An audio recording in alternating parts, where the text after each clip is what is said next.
नमस्कार दर्शकों, हमारे इस स्पेशल प्रोग्राम में आपका स्वागत है। दर्शकों, 26 नवंबर 2011 को नाटो फोर्सेस ने पाकिस्तान के वजीरिस्तान में एक मिलिट्री अड्डे पर ड्रोन हमला किया, जिसमें 25 पाकिस्तानी सैनिक मारे गए, जिसके बाद अमेरिका और पाकिस्तान के रिश्तों में खटास दिखाई दे रही है। हालांकि पाकिस्तानी हुकूमत ने राष्ट्रपति ओबामा से इस घटना के लिए माफी मांगने को भी कहा, लेकिन उन्होंने इसे खारिज कर दिया। पाकिस्तान ने शम्सी एयरवेज, जहां नाटो फोर्सेस 2001 से अफगानिस्तान में अपनी गतिविधियां चला रही हैं, इसी के चलते आजकल देखा जा रहा है कि पाकिस्तान और अमेरिका के बीच तनातनी चल रही है। आज के इस कार्यक्रम में हम इसी मुद्दे पर चर्चा करेंगे और इस मुद्दे पर चर्चा के लिए आज हमारे साथ कार्यक्रम में मौजूद हैं। मेरे दाएं तरफ है डॉक्टर अग्निशेखर, जो कि पनून कश्मीर के चेयरमैन हैं, और मेरे बाएं तरफ है सामाजिक कार्यकर्ता रविंद्र रैना। इस मुद्दे पर चर्चा से पहले आइए एक नजर दौड़ाते हैं अफगानिस्तान और पाकिस्तान के मौजूदा परिदृश्य पर।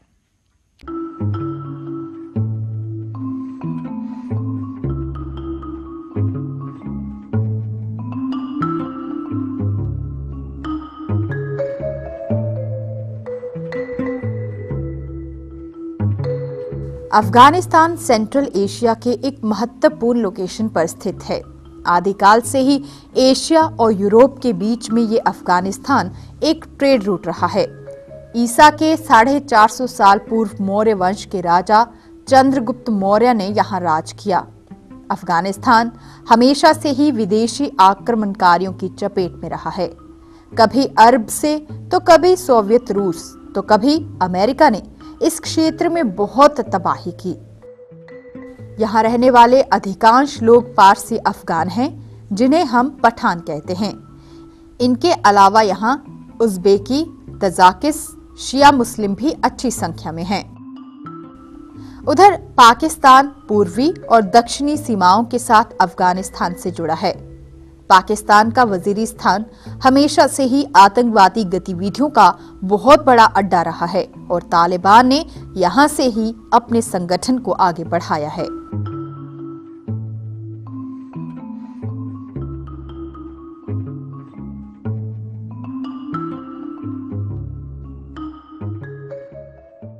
तो चलिए बढ़ते हैं चर्चा की ओर। सबसे पहले रविंदर जी, आपसे जानना चाहेंगे कि अमेरिका और पाकिस्तान की जो एक दोस्ती है, कितनी पुरानी है और क्या इस दोस्ती के पीछे क्या निजी इंटरेस्ट है, कोई अवसरवाद है, क्या कहना है इस पर? सबसे पहले मैं ये कहूंगा, अमेरिका और दोस्ती ये दो अपोजिट वर्ड है। अमेरिका किसी का दोस्त नहीं हो सकता। अमेरिका अमेरिकियों का ही दोस्त हो सकता है, वो बाहरी लोगों का दोस्त नहीं हो सकता। दूसरा शब्द जो आपने इस्तेमाल किया, अवसरवादिता, ये बिल्कुल ठीक कहा आपने। अमेरिका जो है वो अवसर, अपॉर्चुनिज्म देखता है। उसको अमेरिका का बेनिफिट कहां से नजर आता है, उसको वो नजर आता है। अब अफगानिस्तान की और पाकिस्तान की आपने बात की। पाकिस्तान को अमेरिका इस्तेमाल करेगा, उसको अपने बिहाफ पर जो उसको अमेरिका के इंटरेस्ट के लिए ठीक रहेगा, उसके लिए वो अमेरिका पाकिस्तान का यूज करेगा। हमें याद होगा जो 1979 में सोवियत जो रूस था, इसने अफगानिस्तान के अंदर इन्वेजन किया था। उस समय उनके जो प्राइम मिनिस्टर थे मिस्टर हफीजुल्लाह थे, और people's democratic party of Afghanistan उस समय वो रूल कर रही थी। तो उन्होंने, हालांकि उस समय वो डेमोक्रेटिक रिपब्लिक ऑफ अफगानिस्तान था, at that time it was not the Islamic Republic of Afghanistan. उस समय जो वो इन्वेजन हुआ था, उस इन्वेजन के बाद क्या हुआ है कि अमेरिका को लगा कि ये इस पूरे खित्ते के अंदर, इस पूरे एरिया के अंदर रूस अपना वर्चस्व बना लेगा। तो उन्होंने मुजाहिदीन को सपोर्ट किया। वो मुजाहिदीन कौन थे? वो इस्लामिक फंडामेंटलिस्ट मुजाहिदीन थे। उसमें यूनाइटेड किंगडम ब्रिटेन जुड़ा, उसमें इजराइल जुड़ा, उसमें सऊदी अरेबिया जुड़ा, और इवन कि उसमें चाइना ने सपोर्ट की। क्यों? और पाकिस्तान का उन्होंने सहारा लिया रूस को हराने के लिए।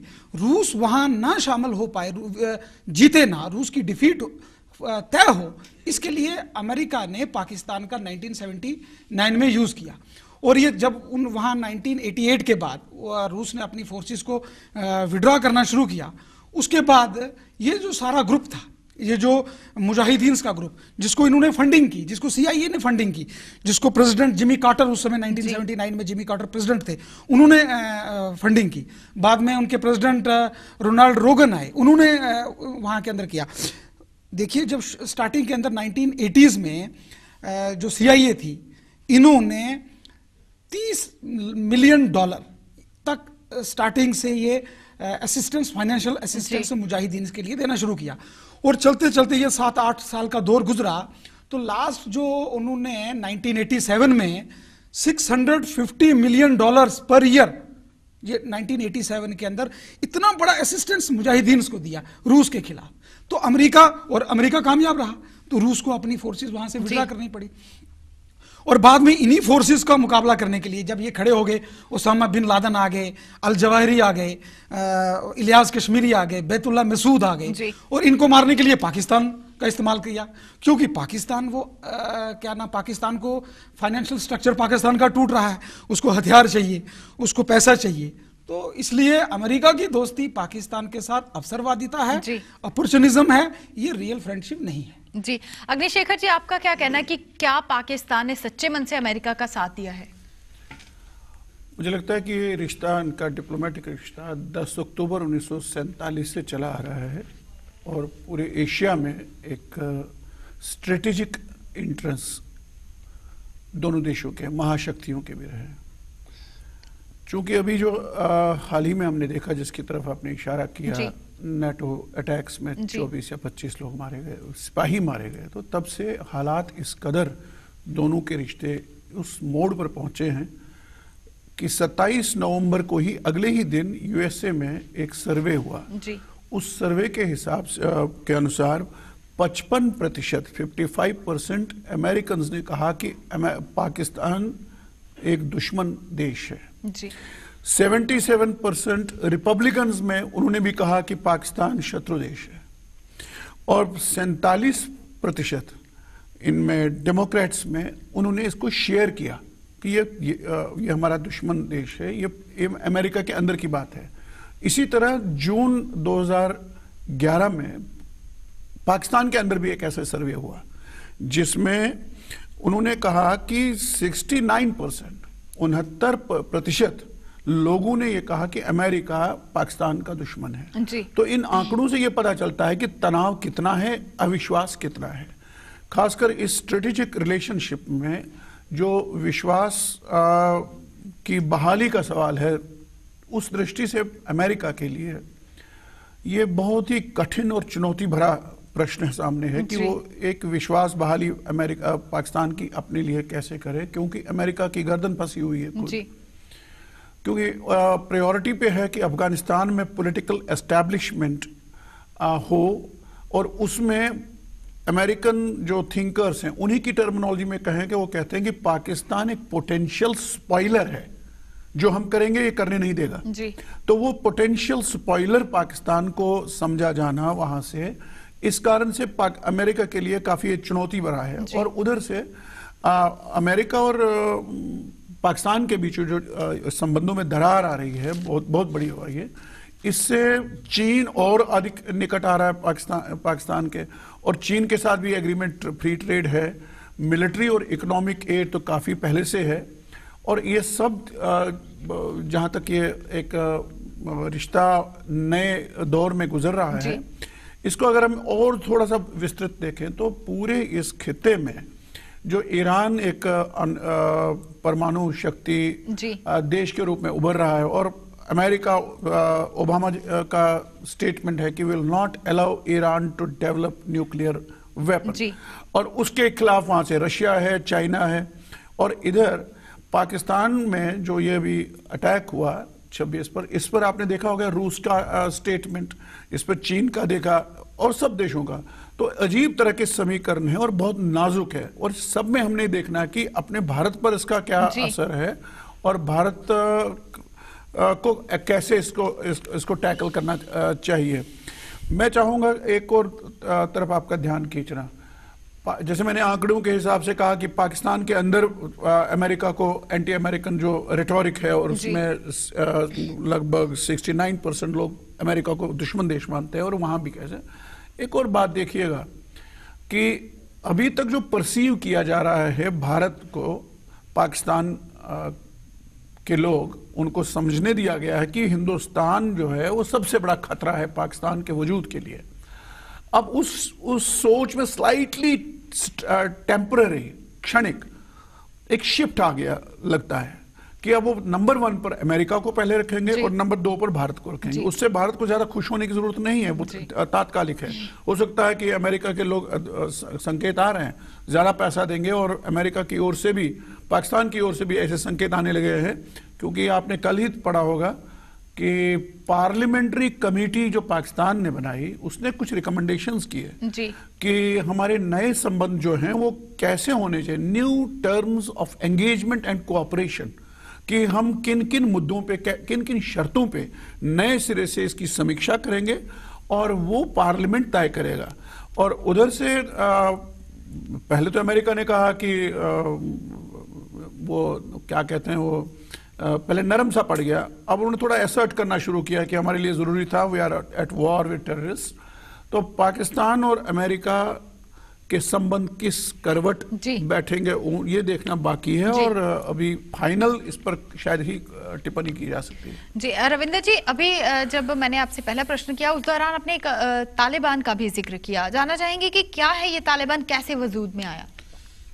देखिए, सबसे पहले जब 1979 में रूस का इन्वेजन हुआ तालिबान अफगानिस्तान के अंदर, उस सारे दौर के अंदर लगभग 1.5 लाख लोग मारे गए थे उस पूरी सोवियत यूनियन की, और जो मुजाहिदीन, जो अमेरिकन सपोर्ट, CIA के सपोर्ट से ये जो लोग थे, इनकी इस बैटल में लगभग 1.5 लाख लोग जो है वो मारे गए थे।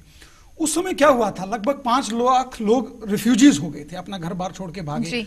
कुछ एक लोग पाकिस्तान में भागे, कुछ ईरान में भागे, कुछ जो रशियन, ये जो ऊपर वाला बेल्ट था, तजाकिस्तान, उज्बेकिस्तान और क्या नाम, चाइनाज का कुछ पार्ट था, तो इस एरिया में भी, तुर्कमेनिस्तान में हो गए। तो ये जो सारा पार्ट था, ये जो वजीरिस्तान का एरिया था जी, इस एरिया के अंदर बहुत बड़े लोग जो थे, जो पश्तो मुस्लिम्स थे, जिनको हम पठान कहते हैं, पर्शियन अफगान्स हमको कहते हैं। तो ये जो लोग आए, तो वहाँ के अंदर ये जो इस्लामिक उलेमा थे, इनकी एक मूवमेंट थी। अरबी के अंदर तालिबान का मतलब होता है, it is an religious scholars means Taliban. तो उन्होंने इस प्रकार की मूवमेंट शुरू की, बड़े फंडामेंटलिस्ट थे, 10 साल से ऊपर लड़की को स्कूल नहीं जाने देना जी, बिल्कुल शरीयत के हिसाब से वहां पे चलना, और बहुत कत्लेआम किया इन लोगों ने। तो ये सेट ऑफ माइंड वहां के अंदर इन्होंने अप्लाई किया, और बाद में हालांकि इसमें हमने देखा होगा कि बाद में जब Benazir Bhutto prime minister I थी, तो उन्होंने अमेरिकन प्रेसिडेंट को कहा था कि ये बाद में हमारी सिक्योरिटी के लिए बड़े खतरे होंगे, तो उन्होंने कहा था we are not supporting this fundamentalist. लेकिन क्या था कि वो बीच से तो सपोर्ट कर रहे थे।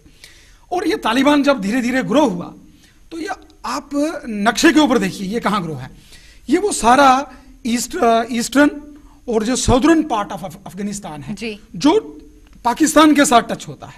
आप लगा लीजिए पेशावर का एरिया है, पेशावर और काबुल, कंधार और कोयटा, ये जो बेल्ट है, और काबुल के नीचे आ जाएगा गजनी, गजनी के नीचे आ जाएगा कंधार, कंधार के ऊपर आ जाएगा हिरात के ऊपर आप चले जाइए नॉर्थ में, तो नॉर्थ में आ जाएगा मज़ार शरीफ, और मज़ार शरीफ के बाद आ जाएगा खंदूस, और फिर काबुल के अंदर ये उनका एक सर्कुलर रोड बनता है। तो ये जो साउथ और ईस्टर्न पार्ट ऑफ अफगानिस्तान है, जो पाकिस्तान के साथ लगता है, इस एरिया के अंदर, और ये बहुत स्ट्रांग होल्ड रहा है इनका तालिबान का, यहाँ के अंदर ट्रेनिंग की गई, और इसमें पाकिस्तान का बहुत बड़ा हाथ रहा है।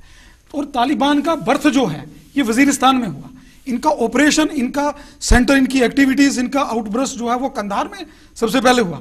आप कंधार को जानते होंगे, जहां इंडियन एयरलाइंस के विमान को अपहरण करके 2 ले गए थे, बाद में 3 टेररिस्ट को छोड़ना पड़ा था।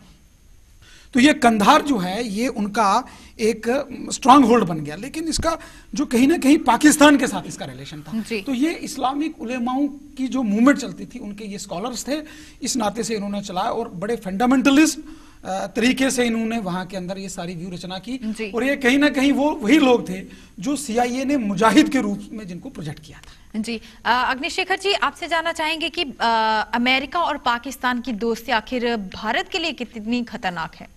दोस्ती का टूटना या दोस्ती का बने रहना? बने रहना, दोनों दोस्ती जो चल रही थी अभी।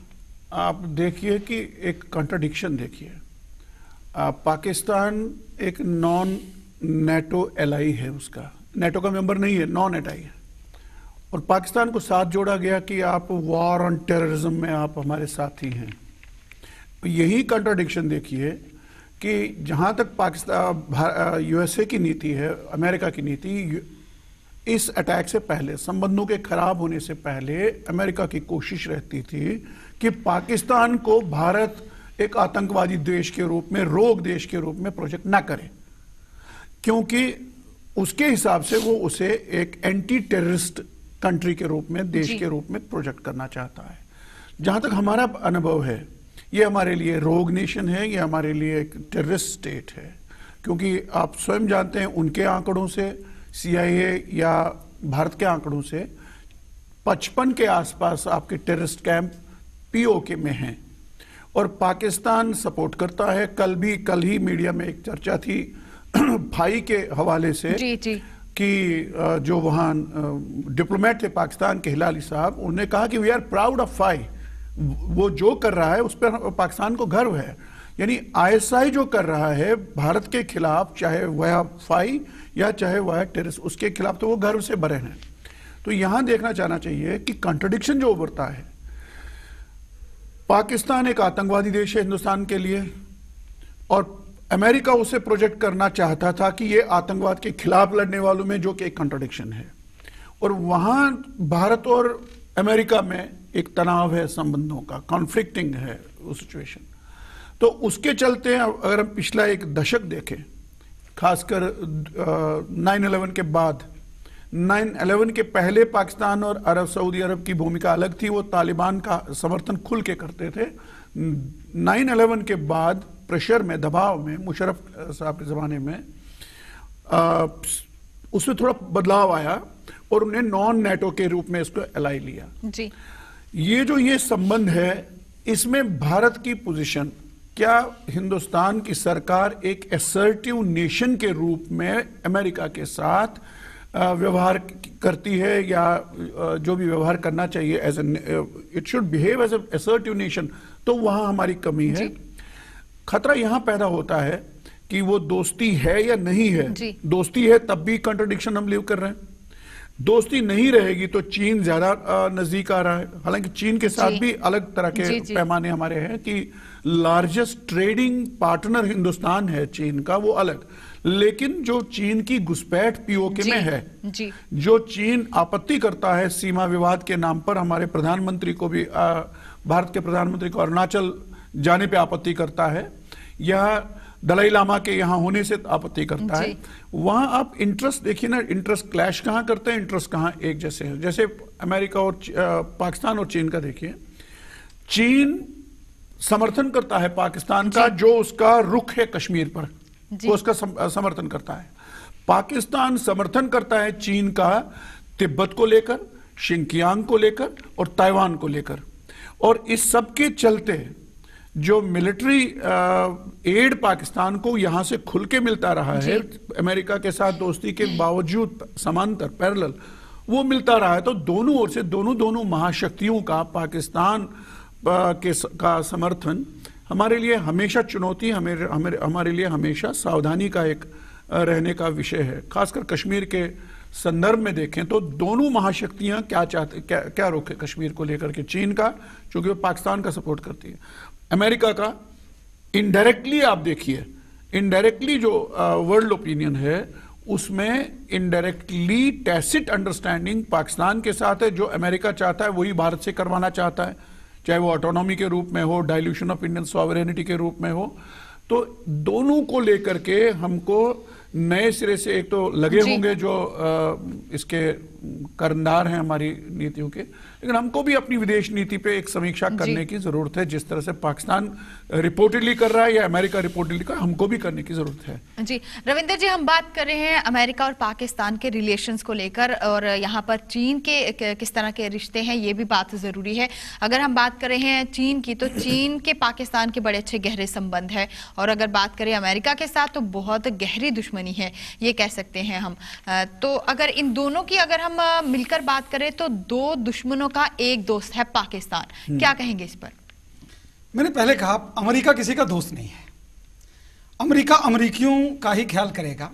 अमेरिका को, अमेरिकन्स को ही वर्ल्ड के अंदर पावरफुल बनाना है, वो उसने अपना स्ट्रांग होल्ड बनाना है। आप जानते हैं जब अटल बिहारी वाजपेयी इस देश के प्राइम मिनिस्टर बने थे तो लगभग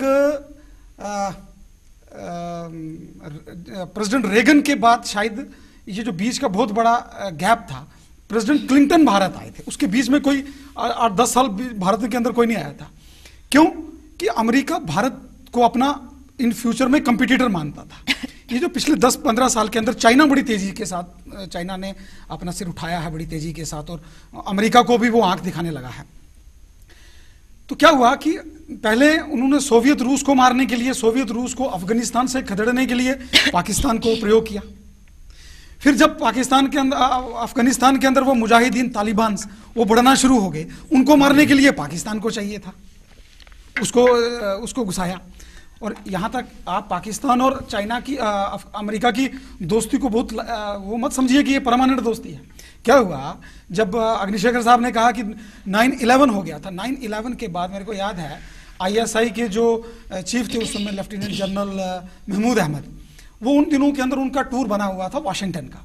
तो वाशिंगटन के अंदर गए, तो बाद में जो अमेरिकन सिक्योरिटी एनालिस्ट ने, इसके बाद में अमेरिकन क्रॉनिकल के अंदर एक वहाँ की एक पत्रिका निकलती है, उसके अंदर ये लेख आया था, वो मैंने लेख पढ़ा था। उसके अंदर वो उनके डिप्टी सेक्रेटरी ऑफ स्टेट थे रिचर्ड आर्मिटेज, और उस समय कॉलिन पावल उनके सेक्रेटरी ऑफ स्टेट थे। तो यस, रिचर्ड आर्मिटेज ने जो लेफ्टिनेंट जनरल थे महमूद अहमद, इनको बुलाया, इनको कहा भाई either you should support America as per American policy, कि आपको अमेरिका को सपोर्ट करना है as per American policy, otherwise ready to go into stone age, हम आपको तबाह कर देंगे, हम आपको आदि मानव के काल में पहुंचा देंगे। ये धमकी भरा संदेश दिया था अमेरिकन सेक्रेटरी ऑफ स्टेट्स ने, कॉलिन पावल ने भी और रिचर्ड आर्मिटेज ने भी, ISI के चीफ को। और जब वो वहां से पाकिस्तान में वापस आए, उन्होंने जनरल मुशर्रफ को बिठाया।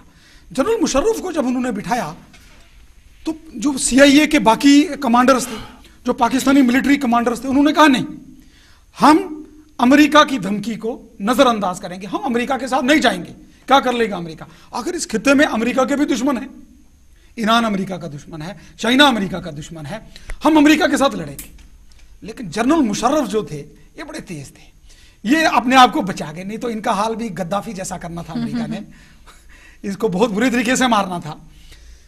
और इनके जो पॉलिटिकल एडवाइजर थे मिस्टर खान, उन्होंने इनको समझाया कि भाई देखिए, अमेरिका तबाह कर देगा सबको। अमेरिका ने इराक के अंदर क्या किया, सद्दाम हुसैन को पकड़ के मार दिया, भाई आपके पास न्यूक्लियर वेपन है। एक वेपन नहीं निकला वहां से, शरेआम टेलीविजन के अंदर दिखा के उसने उसको एग्जीक्यूट कर दिया। किसी की हिम्मत नहीं हुई उसके सामने बोलने के लिए। तो पाकिस्तान को वो यूज करता है, और उसने 7 शर्तें रखी। उसने पहली शर्त क्या रखी, पाकिस्तान जो है ये हमको अपना जो एयर फ्लाई जोन है इसको हम इस्तेमाल करेंगे, जब जहां जैसे चाहेंगे हम इस्तेमाल करेंगे। आपके एयरपोर्ट्स, आपके नेवल बेसिस, ये सारे के सारे हम इस्तेमाल करेंगे। आपके जितने भी फूड सप्लाई और आप फ्यूल सप्लाई करते हो चाइना तालिबान को, वो कट ऑफ करो। आप उसके साथ अपने डिप्लोमेटिक रिलेशन ब्रेक डाउन करो। आप 9/11 को ओपनली कंडेम्ड करो, पब्लिकली कंडेम्ड करो। और जो आपका वजीरिस्तान और अफगानिस्तान के ऊपर और पाकिस्तान के बॉर्डर्स के ऊपर ये जो टेररिस्ट की एक्टिविटीज चलती हैं, इसको पाकिस्तान सख्ती के साथ कंट्रोल करे। ये 7 शर्तें रखी थी क्या नाम अमेरिका ने पाकिस्तान को। और जब पाकिस्तान के अंदर मीटिंग हुई तो आपको ये हैरानी होगी, उन्होंने 7 की 7 शर्तें मान ली। लेकिन अमेरिका पाकिस्तान को खतरा है, क्योंकि पाकिस्तान को लगेगा कि पाकिस्तान के रूलर्स को कि पाकिस्तान की जनता को हम क्या जवाब देंगे। तो उन्होंने बड़ी चाल चली। क्या चाल चली? अब वो चूंकि पाकिस्तान का जन्म ही 2 नेशन थ्योरी पर हुआ है, और हिंदुस्तान के साथ उसका कि भाई हिंदुस्तान के खिलाफ बोलते जाओ तो पाकिस्तान के अंदर रूल करते जाओ। Ghost, yes, rightly said that. तो 13 अप्रैल 2001 में अचानक एक स्टेटमेंट आती है पाकिस्तान के जनरल की, उसके क्या नाम मुशर्रफ साहब की, और CIA की उनकी ISI के चीफ की, कि इस्लामाबाद एयरपोर्ट पर हिंदुस्तान और इजराइल हमला करने वाले हैं। और उन्होंने अचानक उस दिन 13 सितंबर 2001 को वो एयरपोर्ट बंद कर दिया। और इसके बाद जो हिंदुस्तान है और इजराइल है, ये हमारे न्यूक्लियर वेपन्स को कंट्रोल कर देंगे, ये उन्होंने मैसेज फैलाया। लेकिन उस दिन और इसलिए हमको क्या करना पड़ेगा, अब पाकिस्तान अकेला फंस गया, पाकिस्तान को क्या करना है, अब पाकिस्तान को अमेरिका की मदद लेनी पड़ेगी। अमेरिका को अफगानिस्तान के अंदर जाना है, इसलिए हम पाकिस्तान की सोवरेनिटी को बचाने के लिए अमेरिका को सपोर्ट कर रहे हैं। ये नहीं कि वो उसको आदि मानव के काल में तबाह करके रख देगा। तो ये अमेरिका और पाकिस्तान की दोस्ती है। अमेरिका किसी का दोस्त नहीं हो सकता, वो उसको मारेगा। चाइना जो है, चाइना और पाकिस्तान की बड़ी पुरानी दोस्ती है। अग्निशेखर साहब ने कहा ये जो कोराकुरम का एरिया है और जो जम्मू कश्मीर का एरिया, कितना एरिया अप्रोक्सीमेटली 35,000 स्क्वायर किलोमीटर जो है उसमें, और जो पाकिस्तान ने चाइना को सीडेड कर दिया है और हमारा एरिया है जम्मू कश्मीर, भारत का एरिया है, वो उसको दे दिया है वो, और वहां से वो पेनिट्रेशन कर रहा है। कहां? पीओके के अंदर। और पीओके के अंदर एक स्ट्रेटेजिकली बहुत इंपॉर्टेंट लोकेशन है, दैट इज गिलगित बाल्टिस्तान। जिसके पास गिलगित बाल्टिस्तान होगा वो एशिया का रूलर होगा। Pakistan is a weak nation, क्योंकि एक तो वो अपना इंफ्रास्ट्रक्चर सारा आतंकवादी गतिविधियों पर लगा रहा है। अगर ये गिलगित बाल्टिस्तान अमेरिका, रशिया या चाइना तीनों में से किसी के पास आ गया, वो एशिया का रूलर होगा। इसलिए ये दोनों के, अमेरिका के भी इंटरेस्ट हैं और चाइना के भी इंटरेस्ट हैं पाकिस्तान में, इसलिए ये दोस्ती है। ये दोस्ती फिर वही बात जो पहले आपने कही, अवसरवादी दोस्ती है, अपॉर्चुनिज्म है। चाइना भारत को आंख दिखा रहा है और उसको पाकिस्तान दुश्मन का दुश्मन दोस्त, वो कंसेप्ट है। अमेरिका अवसरवादिता है, चाइना जो है वो भारत के एंगल से और अमेरिका को भी कमजोर करने के लिए, ताकि वो साउथ एशिया में, एशिया के अंदर अपने पैर ना जमा पाए, इसलिए चाइना उनको रिस्ट्रिक्ट करने की कोशिश कर रहा है। जी अग्निशेखर जी, पाकिस्तान की बात करें तो बड़े बड़े आतंकवादी अड्डे हैं वहां पर। अगर पिछले 20 सालों की बात करें तो पाकिस्तान जम्मू कश्मीर में, पाकिस्तान जो है इंडिया में प्रॉक्सी वार चला रहा है, और अगर दूसरी तरफ बात करें तो वो अमेरिका को भी आतंकवाद के विरुद्ध मदद कर रहा है। तो क्या ये पाकिस्तान की दोगली नीति जो है अमेरिका को समझ नहीं आ रही? अमेरिका को समझ आ रही है। मैंने कहा कि जैसे इन्होंने कहा कि अमेरिका के अपने इंटरेस्ट हैं और महाशक्तियों के होते हैं इंटरेस्ट, खासकर जो एशिया में भारत एक उभरती हुई महाशक्ति है, और इस चीज़ को देखते हुए हिंदुस्तान को कितना परेशान करके हम रखें, दबाए रखें, इसके लिए पाकिस्तान उनके मुफीद पड़ता है। एक दूसरी ये बात कि इस सारी सिचुएशन में आज की तारीख में भी अमेरिका की सबसे बड़ी परेशानी ये भी है कि हक्कानी जो नेटवर्क है उसके साथ पूरा समर्थन है पाकिस्तान का। इतना ही नहीं, जिन तालिबानी फोर्स की आप बात कर रहे थे, जो पाकिस्तानी तालिबानी हैं, अब दो तरह के तालिबानी हैं, उसको भी सपोर्ट है पाकिस्तान का।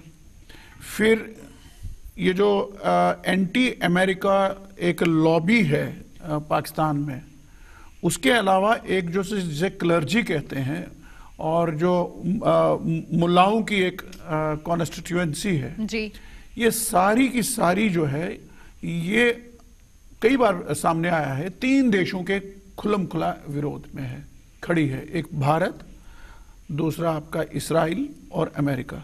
ये घोषित रूप से इन्होंने तय किया है कि ये दुश्मन देश हैं। भारत है, इस्राइल है और अमेरिका है। अब ये किसको कैसे लेते हैं, ये इनकी स्ट्रेटेजी है जी। अमेरिका से पैसा एठो और उसका हिसाब नहीं है, जैसा रविंद्र ने कहा। और पिछले आप 47 से लेकर आज तक ही देखो तो ये तो पूरा खड़ा है पाकिस्तान, अमेरिका की बीक पर ही में दिए हुए डॉल्स पे खड़ा जिंदा है। लेकिन इसने ऑल्टरनेटिव चीन को रखा है, वहां से भी इकोनॉमिक एड आता है, वहां से भी मिलिट्री एड आता है। तो इसलिए जो पाकिस्तान में हालात हैं, और पाकिस्तान जो ब्रीडिंग एक ग्राउंड है टेररिज्म का, जिसे वो हमारे लाख कहने पर भी विनतियां करने से नहीं हटाता है, कहीं नहीं हटाता है। मुझसे खुद एक बार एक अमेरिकन पत्रकार ने कहा कि आपका देश अमेरिका से गुहार क्यों लगाता है कि इसको आतंकवादी देश घोषित किया जाए जी। अगर आपको लगता है कि आतंकवादी देश है, आप स्वयं क्यों नहीं करते?